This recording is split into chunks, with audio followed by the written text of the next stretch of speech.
Dr. Haji Hasbi MPD. Alhamdulillah lama bertemu lagi. Yang saya hormati Bapak Kepala LPMP, Bapak Dr. Haji Ali Muharram MPD.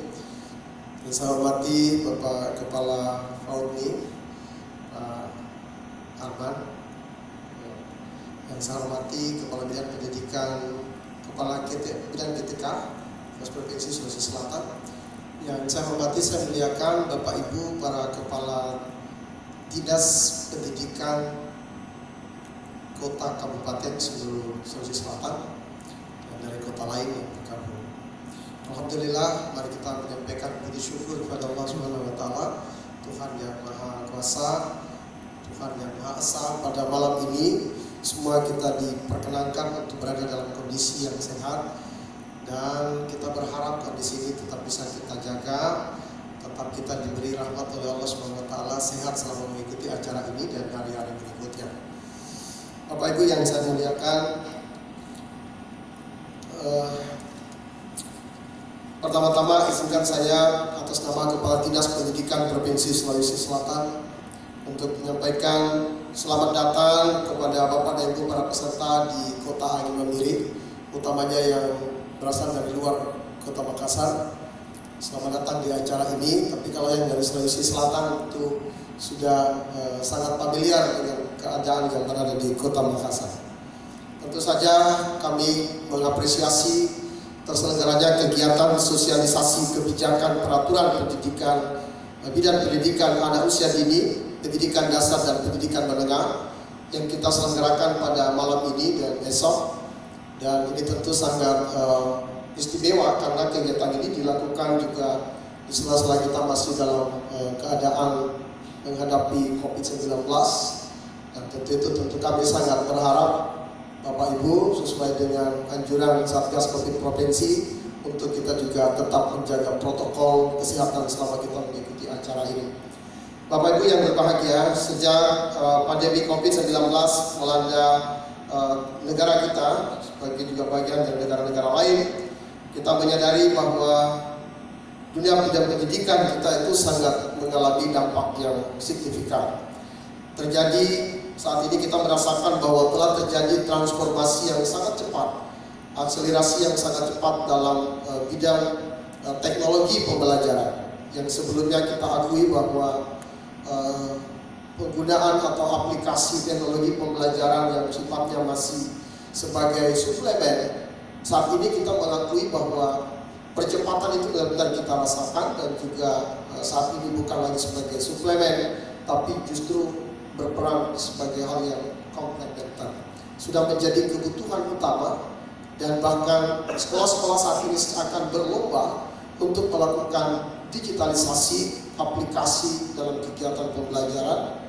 Dan ini satu hal yang mungkin bisa kita ambil sebagai hikmah yang luar biasa dari peristiwa cobaan yang melanda negeri kita ini dengan COVID-19.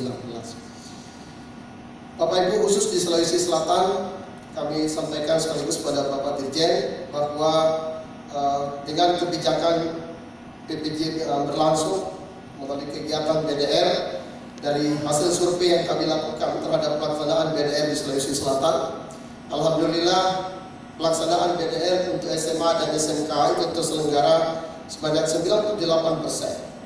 Dan ada beberapa sekolah-sekolah di pulau-pulau terluar, khususnya yang misalnya yang berada di Pulau Pasikambina, Takabonerate di Kabupaten Kepulauan Selayar, di daerah Seko, Kabupaten Luwu Utara, Liukang, Tangaya di Kabupaten Pakaje di Kepulauan, dan Tanah Keke yang berada di Takala, dan beberapa titik di wilayah di Toraja Utara itu mengalami kondisi yang cukup menantang, karena guru-guru kita harus melakukan berbagai macam cara, dan umumnya mereka melakukan hanya dengan cara luring, ya, dengan berbagai variasinya.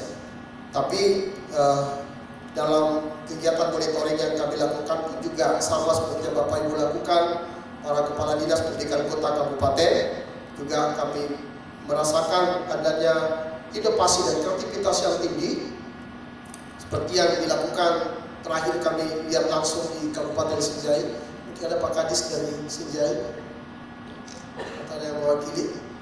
Ya, ada beberapa inovasi yang dilakukan, misalnya dengan studio mini, membuat studio mini di hampir setiap kecamatan, dan ini sangat membantu proses pembelajaran khususnya pada wilayah-wilayah yang tidak terjangkau dengan jaringan internet yang memadai. Ya, ada di Kabupaten Goa, Pak Dr. Salam. Ya, saya kira juga berbagai inovasi yang dilakukan, bahkan model-model pembelajaran yang dilakukan untuk menghindarkan anak-anak kita dari kondisi stres yang sudah lama belajar, cukup lama di rumah, dilakukan model-model pembelajaran yang lebih mengedepankan pembelajaran yang lebih menyenangkan untuk anak-anak. Pokoknya kita apresiasi seluruh kota kabupaten yang telah melakukan berbagai aktivitas kreasi dan inovasi untuk bisa memastikan seluruh proses belajar selama PDN ini tetap bisa berjalan dengan baik. Tentu kita selalu mengedepankan aspek fleksibilitas dan ketercapaian sasaran kita dengan pola dan cara yang kita lakukan bervariasi di setiap kota kabupaten. Bapak Ibu yang berbahagia, dalam rentang waktu antara tanggal 4 sampai dengan tanggal 10 Maret 2021, kami juga laporkan bahwa Dinas Pendidikan Provinsi Sulawesi Selatan telah melaksanakan vaksinasi untuk COVID-19 kepada seluruh staf, dan kemudian ini akan diikuti dengan vaksinasi pada seluruh pendidik dan tenaga kependidikan. Yang tadi malam dalam audiensi pertemuan silaturahmi Pak Dirjen dengan Bapak PLT Gubernur Provinsi Sulawesi Selatan, insya Allah ini diharapkan bisa selesai sampai akhir Juni. Ya, rapat kami siang tadi Pak Dirjen juga berkoordinasi dengan Dinas Kesehatan Provinsi Sulawesi Selatan.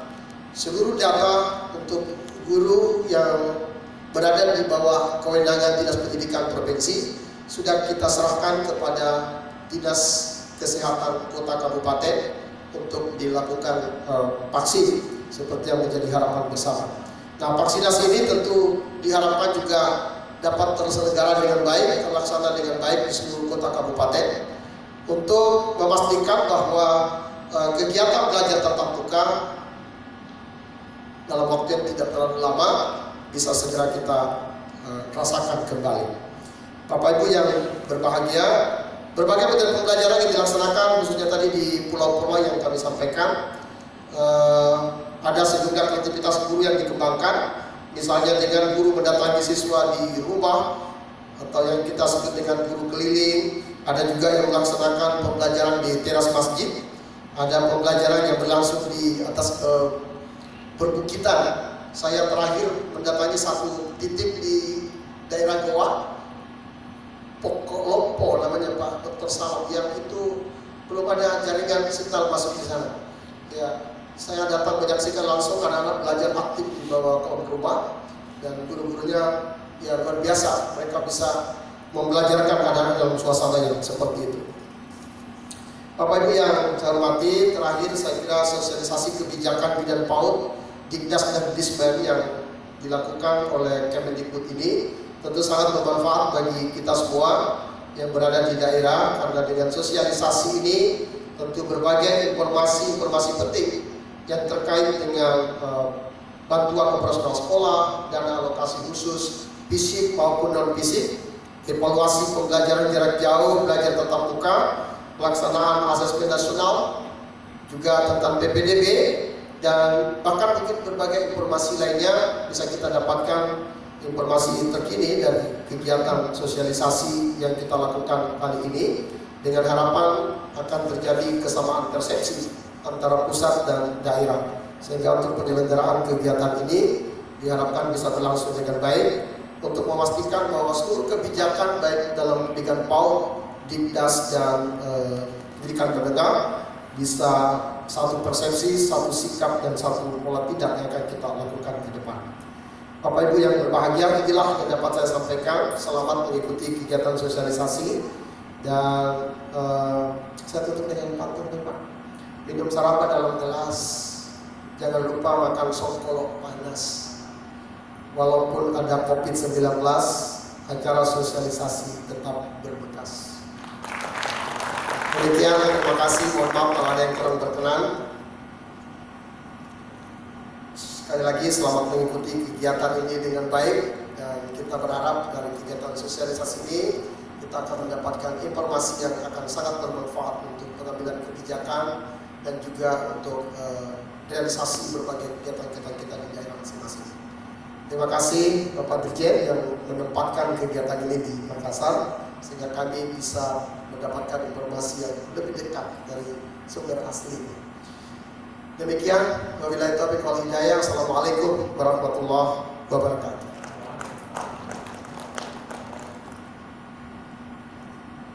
Bapak Ibu yang kami muliakan, selanjutnya segera kita simak bersama arahan sekaligus pembukaan secara resmi oleh Direktur Jenderal Pendidikan Antarusia Dini Pendidikan Dasar dan Pendidikan Menengah yang terhormat Bapak Jumeri STP MSI. Kami silakan. Assalamualaikum warahmatullahi wabarakatuh. Selamat malam, salam sejahtera bagi kita bersama.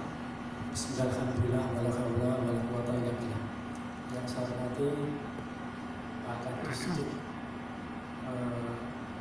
Sulawesi Selatan, Profesor, yang saya hormati Direktur PAUD Kemendikbud, Pak Asbi, yang saya hormati Kepala PMP Sulsel, BP PAUD, Mas Sulsel, Pak Kabid Ketenagakerjaan dari Distrik Sulsel, Bapak Ibu Koordinator, narasumber dari Kemendikbud yang saya banggakan, yang saya hormati peserta kegiatan, Ketua Dewan Pendidikan Prof. Sulsel, Ketua Dewan Pendidikan Kota Makassar, Ketua atau Komnas HAM yang mewakili, kemudian Bapak Ibu Kepala Dinas Pendidikan Kabupaten Kota dari Sulsel, Sulawesi Utara, Sulawesi Tengah, Sulawesi Tenggara, Sulawesi Barat, nanti yang mewakili Bapak Ibu Ketua K3S, KKS di Kota Makassar, Bapak Ibu perwakilan Komite Sekolah di Kota Makassar. Alhamdulillah pada malam hari ini kita dipertemukan dalam keadaan sehat walafiat pada forum sosialisasi kebijakan Kemendikbud. Saya tidak berpanjang lebar karena ini sudah malam. Jadi Direktorat Jenderal PAUD Dikdasmen yang kita kenal dengan mungkin dikatakan Direktorat Jenderal PDR atau PAUD Dasmen adalah merger dari dua Direktorat Jenderal, yaitu Ditjen Dikdasmen dan Ditjen PAUD Dikmas yang bergabung menjadi PAUD Dasmen. Nah, SMK keluar masuk ke Direktorat Jenderal lain, yaitu Ditjen Pendidikan Vokasi. Jumlah satuan pendidikan yang ada di bawah pengelolaan atau koordinasi Ditjen PAUD Dasmen hampir 1,5 miliar sekolah. Jadi tepatnya 433.650 satuan pendidikan dengan jumlah peserta didik kira-kira 45 juta peserta didik. Nah, ini ruang lingkup kami, dan di Kemendikbud ada Direktorat Jenderal Pendidikan Tinggi yang mengurus perguruan tinggi, dan itu langsung di bawah pemerintah pusat sesuai dengan Undang-Undang 23 tahun 2014. Kemudian ada jenjang pendidikan yang ada di bawah pengelolaan kewenangan kabupaten, kota, dan provinsi, yaitu pendidikan dasar dan menengah. Kebetulan untuk pendidikan menengah, SMA, SMK, dan SMP ada di bawah kewenangan pemerintah provinsi dan PAUD, SD, SMP, kemudian juga Dikmas, kesetaraan ada di pengelolaan kabupaten kota. Nah, PAUD Dasmen bukan produsen kebijakan, tapi PAUD Dasmen adalah eksekutor kebijakan. Nah, karena kebijakan itu harus dieksekusi, maka satu-satunya eksekutor langsung dari kebijakan-kebijakan kementerian adalah dinas-dinas daerah, dinas pendidikan provinsi dan kabupaten kota, serta satuan-satuan pendidikan sebagai ujung terdepan dari pelayanan pendidikan. Jadi kebijakan kementerian bertujuan untuk menetapkan norma, standar, prosedur, dan kriteria yang bisa digunakan sebagai dasar untuk penyelenggaraan pelayanan pendidikan. Karenanya Bapak Ibu, kerjasama kita antara Kementerian Pendidikan dan Kebudayaan dalam hal ini karena jenjang pendidikan dasar dan menengah itu ada di bawah kewenangan daerah, otomatis kolaborasi kita. Kami yang ada di Direktorat Jenderal PAUD Dasmen, baik itu Direktorat PAUD, Direktorat SD, Direktorat SMP, Direktorat SMA, dan Direktorat PNPK untuk pendidikan masyarakat dan pendidikan khusus yang menaungi SLB dan kesetaraan keaksaraan perlu berkolaborasi. Hari ini kita berkumpul bersama untuk bisa membedah, bisa memahami bersama kebijakan-kebijakan itu agar menetes sampai di ujung terdepan layanan pendidikan kita, agar bisa dieksekusi dengan baik kebijakan-kebijakan itu. Jadi beberapa kebijakan kementerian yang sudah kita hasilkan. Jadi memang tugas kementerian bukan sebagai pelaksana, tapi pembuat kebijakan. Nah, kita yang ada di lapangan, jadi lapangan dikoordinasi oleh PAUD Dasmen adalah eksekutor-eksekutor.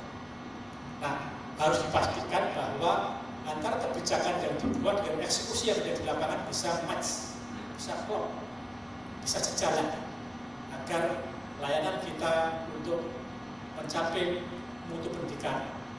Jadi ada 3 hal yang harus kita perjuangkan Bapak Ibu, yaitu akses, peningkatan akses pendidikan dalam segala jenjang. Bapak Ibu sudah paham semua akses pendidikan, mutu pendidikan, dan kemerataan. Jadi, pemerataan mutu pendidikan. Jadi 3 hal itu tantangan kita di negeri yang demikian luas, puluhan ribu pulau, ratusan juta penduduk, kemudian ribuan suku bangsa yang berbeda-beda dengan tempat-tempat yang terpencil, tempat-tempat yang jauh di tengah-tengah kepulauan, itu merupakan tantangan kita. Dan kita punya keyakinan bahwa dengan kekuatan kolaborasi kita antara dinas-dinas daerah dengan pusat, maka hal ini akan cita-cita kita bersama untuk mengantar anak-anak kita pada kehidupan yang lebih baik, insya Allah akan terjadi. Untuk itu Bapak Ibu, kalau yang ini yang hadir Kepala Dinas, saya sangat berterima kasih. Kalau yang hadir bukan Kepala Dinas, maka tolong disampaikan kepada pimpinan Bapak Ibu masing-masing bahwa kalau diundang kementerian, dimohon kalau bisa Kepala Dinasnya bisa hadir, kalau tidak dimohon untuk bisa mengirim perwakilan yang kompeten. Apa makna dari perwakilan yang kompeten itu? Nanti bisa melakukan diseminasi hasil sosialisasi ini ke daerahnya masing-masing. Karena banyak kebijakan kementerian yang tidak sampai di lapangan. Kami bersama Mas Menteri beberapa kali mengunjungi daerah, banyak kebijakan kementerian yang belum diketahui sampai ujung ke depan layanan pendidikan. Tidak tahu bahwa pos sudah direlaksasi ketika terjadi pandemi COVID. Kemudian tahun ini bos kita seperti tahun lalu ditransfer langsung ke rekening kepala sekolah. Kemudian ada hal baru di tahun ini yaitu indeks majemuk. Nah, indeks majemuk ini harus dipahami bahwa sekarang di beberapa daerah yang IKK-nya tinggi, indeks kemahalan konstruksinya tinggi, dan rata-rata jumlah siswa per sekolahnya di kabupaten kota tersebut rendah, jumlah muridnya bukan muridnya ya. Maka daerah itu secara kumulatif dalam satu kabupaten kota mendapat kenaikan indeks BOS. Jadi indeks BOS tahun lalu dari Sabang sampai Merauke sama, saat ini indeksnya berbeda. Ini ada daerah-daerah yang terluar dan terpencil punya nilai indeks BOS yang lebih tinggi dibandingkan dengan daerah perkotaan. Tetapi tidak ada yang turun. Jadi mestinya kalau dilihat dari standar IKK ada yang turun, tapi tidak diturunkan, minimal sama atau naik. Rata-rata kenaikan di daerah 3T itu naiknya 149% dari yang diterima sekarang. Bahkan di daerah Papua bisa mencapai 200% yang diterima sekarang. Sehingga ini kita akan lebih berkeadilan. Nanti tim kami akan lebih menjelaskan tentang dana BOS. Hanya harapan kami Pak Ibu, saya mendapat laporan di beberapa daerah bahwa daerah menetapkan aturan penggunaan BOS yang berbeda dengan juknis di Permendikbud yang dikeluarkan pemerintah pusat. Dan kami berharap bahwa Kementerian menghendaki kemudahan bagi kepala sekolah dalam melaksanakan pembelanjaan dengan dana BOS untuk bisa memberikan keleluasan kepada sekolah. Yang penting kepala sekolah itu bisa mempertanggungjawabkan pelaksanaan benar dan mengikuti juknis yang ada. Saya mendengar laporan di beberapa daerah membuat aturan tersendiri dari BOS. Apa yang terjadi karena ada dua jenis BOS yang diterima, yaitu BOS reguler dari pusat dan BOSDA sebagai pendamping dari BOS itu. Akibatnya terjadi saldo di akhir tahunnya karena kesulitan dalam membelanjakan, karena ada aturan yang ditetapkan oleh daerah. Untuk kami berharap bahwa salah satu permasalahan pendidikan kita adalah pada rumitnya pembelanjaan dan rumitnya pertanggungjawaban. Dari si pertanggungjawaban, uang BOS yang diterima sekolah bisa dipertanggungjawabkan dalam bentuk laporan di aplikasi,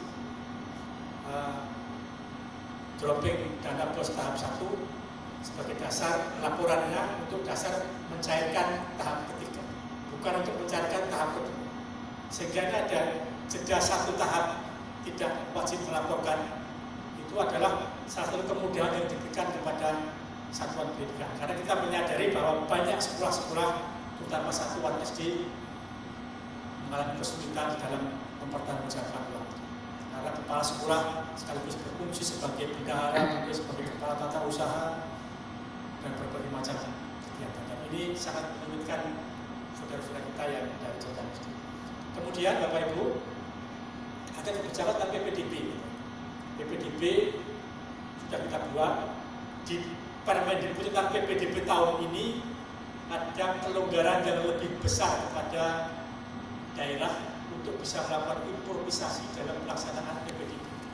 Tapi tetap rambu-rambu bahwa untuk jenjang SMP itu zonasinya, prestasinya, kemudian afirmasinya, terus perpindahan orang tua sesuai dengan Permendikbud yang ada. Kemudian untuk SD tidak ada jenjang prestasi sehingga sebagian besar adalah zonasi. Nah, Bapak Ibu bisa melibatkan satuan pendidikan swasta di dalam proses PPDB yang online yang ada di daerah Bapak Ibu sekalian. Jadi ini dimungkinkan swasta bisa terlibat sehingga swasta yang ikut di proses PPDB online itu bisa menjadi salah satu pilihan oleh anak-anak kita untuk dipilih sebagai sekolah yang menjadi pilihan anak-anak. Sehingga nanti bisa, kalau ada sistem salur, dimungkinkan untuk bisa disalurkan ke swasta juga. Nah, terkait dengan pendidikan swasta, Bapak Ibu, perhatian pemerintah sudah cukup besar, termasuk dana BOS tidak dibedakan antara negeri dan swasta. Memang ada perbedaan mendasar bahwa sekolah-sekolah swasta punya kebebasan lebih tinggi untuk menghimpun dana dari masyarakat. Itulah sebabnya mungkin kebijakan pemerintah dalam hal perlakuan terhadap sekolah swasta mungkin sedikit berbeda dengan negeri karena di swasta punya kesempatan untuk bisa menghimpun, saya tidak mengatakan memungut Bapak Ibu sekalian, menghimpun dana dari masyarakat secara lebih leluasa dibandingkan dengan sekolah-sekolah negeri. Kemudian ada Permendikbud tentang juknis di akademik dan nanti akan dijelaskan oleh tim di akademik. Kemudian juga ada tentang ketentuan tentang pakaian seragam sekolah. Kami perlu mengklarifikasi Bapak Ibu bahwa SKB 3 Menteri yang berisi tentang seragam sekolah ini tidak bermaksud mengebiri agama manapun. Jadi tentu yang paling menonjol tidak usah kami tutupi bahwa terkait dengan siswa putri yang ingin berjilbab. Jadi SKB itu tidak melarang siswi berjilbab. Tidak betul bahwa SKB telah melarang siswi-siswi berjilbab. Yang tidak boleh adalah apabila sekolah mewajibkan dan sekolah melarang. Tapi berilah kebebasan kepada anak-anak. Jadi ada praktek-praktek di daerah tertentu yang mewajibkan anaknya memakai pakaian agama tertentu, dan ada juga yang melarang anaknya mengenakan pakaian dengan ciri agama tertentu. Ini berkeadilan. Jadi berikan kebebasan kepada anak-anak kita, tidak usah diwajibkan dan tidak usah dilarang. Apakah kita tidak boleh memberikan pendidikan kepada anak-anak agar dia berpakaian sesuai dengan agamanya? Sangat-sangat dibolehkan. Bahkan itu merupakan kewajiban. Tetapi berikan pemahaman, advokasi, kemampuan literasi yang baik kepada anak-anak kita, yang pada gilirannya anak-anak punya kesadaran untuk mengenakan pakaian sesuai dengan ciri agama. Dan itu kita serahkan kepada siswanya dan orang tuanya untuk menentukan. Sekolah tugasnya adalah memfasilitasi. Dan ini ketentuan ini berlaku untuk sekolah di bawah naungan pemerintah daerah. Dalam tanda petik sekolah negeri atau sekolah negara. Sedangkan yang swasta tidak kena kewajiban sesuai dengan SKB 4. Kemudian nanti sudah akan jelaskan Pak Asbi, Direktur PAUD, tentang vaksinasi Bapak Ibu. Dan kita tahu, Bapak Ibu sudah tahu semua bahwa akan ada vaksinasi guru untuk 5,8 juta guru kita, guru, dosen, dan tenaga pendidikan. Nah ini akan diberi vaksinasi dengan harapan dari Pak Presiden, Pak Jokowi, pasca vaksinasi sekolah-sekolah kita secara gradually bisa segera memulai pembelajaran tatap muka. Hasil kunjungan kami dengan Mas Menteri di daerah-daerah yang terpencil, yang zonanya hijau, daerah itu masih PJJ, tidak boleh tatap muka. Nah dengan mengapa tidak semua diberi vaksin muridnya? Yang pertama tentu jumlah vaksin terbatas, maka pemerintah mengambil prioritas. Mengapa yang diambil kok gurunya dulu, bukan muridnya dulu? Karena gurunya punya umur lebih tua, lebih senior, punya resiko lebih tinggi. Dari hasil penelitian, dari jenjang PAUD sampai ke gurunya yang usianya 59 tahun sekian, maka makin tinggi usia, tingkat kerentanan terhadap COVID makin tinggi. Sehingga kita memprioritaskan yang divaksin guru-gurunya dan tenaga pendidikan dulu, karena beliau-beliau itu lebih rentan terhadap vaksin. Sedangkan anak-anak kita relatif tahan. Di Jawa Tengah pernah ada percobaan membuka SMK Negeri Jawa Tengah. Itu ketika dibuka, ratusan siswa mengalami sakit COVID. Tapi alhamdulillah tidak ada yang meninggal. Artinya anak-anak bertahan. Ini bukan berarti kita mempertaruhkan anak kita untuk bisa kena COVID, tidak. Tetap dengan protokol kesehatan. Karena itu mau disampaikan kepada kepala dinas untuk bisa berkomunikasi dengan Bapak Ibu Bupati Wali Kota agar lini masa atau target vaksinasi itu kalau bisa dikanalisasi. Mungkin PAUD dulu diselesaikan, baru SD, SMP. Tidak ada PAUD, ada SD, SMP, semua dijelajahi sehingga proses jalan. Memang di akhir Juni diharapkan sudah selesai, dan tahun ajaran depan sudah bisa masuk. Mungkin belum normal, tapi harapan kami setelah proses vaksinasi sebagian gurunya divaksin, mulailah dengan pembelajaran tatap muka. Saya punya keyakinan di antara Bapak Ibu sekolah-sekolah banyak yang nekat sudah buka PTM. Betul, sudah ada yang punya keberanian untuk kesana. Ini harus kita masalah Bapak Ibu dibantu agar anak-anak kita segera mendapatkan relaksasi atas situasi yang dialami. Dan perlu diwaspadai bahwa kemungkinan APK kita mengalami gangguan, Bapak Ibu. Tapi kita APK mutu dan pemerataan. Mungkin APK kita terganggu. Yang sudah pasti PAUD juga terganggu. Sudah berkurang 600.000 secara nasional jumlah murid PAUD. Banyak anak PAUD tidak masuk ke sekolah, ditunda. Mungkin banyak murid kita yang SMP, SMA sudah bekerja, besok tidak kembali lagi ke sekolah. Karena sudah menikmati penghasilan, mungkin sudah malas, atau bahkan sudah menikah. Yang sudah gede-gede, sudah menikah, tidak kembali. Nah nanti mungkin kesetaraan akan naik, kemungkinan. Nah bagaimana kita mempertahankan APK, maka siap-siap kesetaraan mungkin akan menerima limpahan peserta didik yang tidak meneruskan ke jenjang formal. Kira-kira ke sana. Dan ini terjadi di banyak tempat, tidak hanya di Sulawesi, di Jawa, di Sumatera, di Kalimantan, banyak kejadian. Dan saya pikir tentang asesmen nasional Bapak Ibu, Paudasper bertugas untuk memastikan bahwa pelaksanaan di lapangan berjalan dengan baik. Ini ada materi ada? Ya. Jadi kami berharap bahwa kami punya rasa takut tentang AN ini. Apa ketakutannya? Saya khawatir sekolah ngedrill pengkursus murid-muridnya. Kalau muridnya dikursus, nanti akan ada kesenjangan antara jawaban guru, jawaban kepala sekolah, dan jawaban siswa untuk survei lingkungan belajar. Kalau anak-anak kita format dulu sebelum ikut survei itu, maka boleh jadi yang muncul artifisial, buatan, tidak orisinil. Nah, kita berharap ada tampilan yang orisinil. Tolong sampaikan kepada kepala sekolah, tidak usah takut punya nilai yang rendah. Justru kalau kita nilainya rendah, tahun besok untuk meningkatkan bisa lebih mudah. Ini asesmen nasional jalur COVID. Kira-kira nilai literasi juga akan rendah. Kira-kira numerasi juga akan rendah.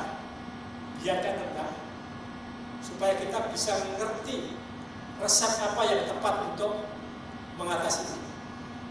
Tapi kalau sudah dibuat, di format anaknya, dibuat supaya dia tinggi, kita akan tertipu. Justru sekolah itu rugi. Nanti dia ada pertanyaan, apakah guru-gurunya mengajar dengan metodologi yang inovatif, berganti-ganti? Jawabannya apa itu? Kepala sekolah tanya, pasti bilang iya kepala sekolah. Gurunya kadang-kadang, muridnya bilang tidak pernah. Tidak klop berarti. Supaya klop, biarkan alamiah. Sehingga kami akan membantu daerah, membantu sekolah dengan konsultan ahli. Ini sedang kita lelahkan konsultan itu untuk bisa membantu mengatasi itu. Juga daerah-daerah yang mendapat kesempatan menjadi program melaksanakan program sekolah bergerak, kami menyediakan master coach pelatih ahli untuk sekolah-sekolah itu.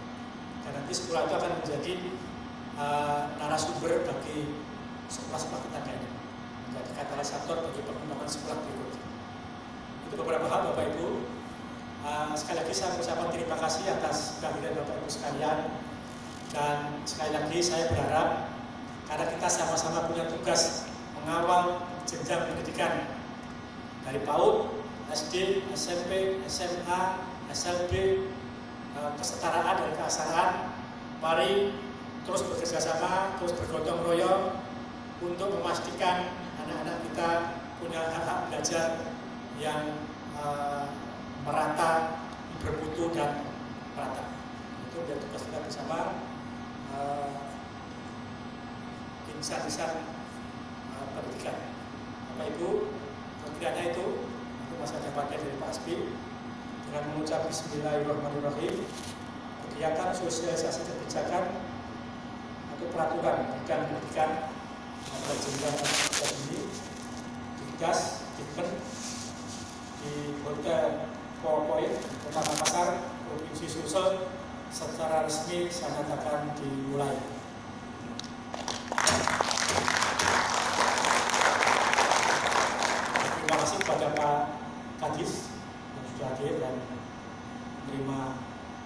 Makassar.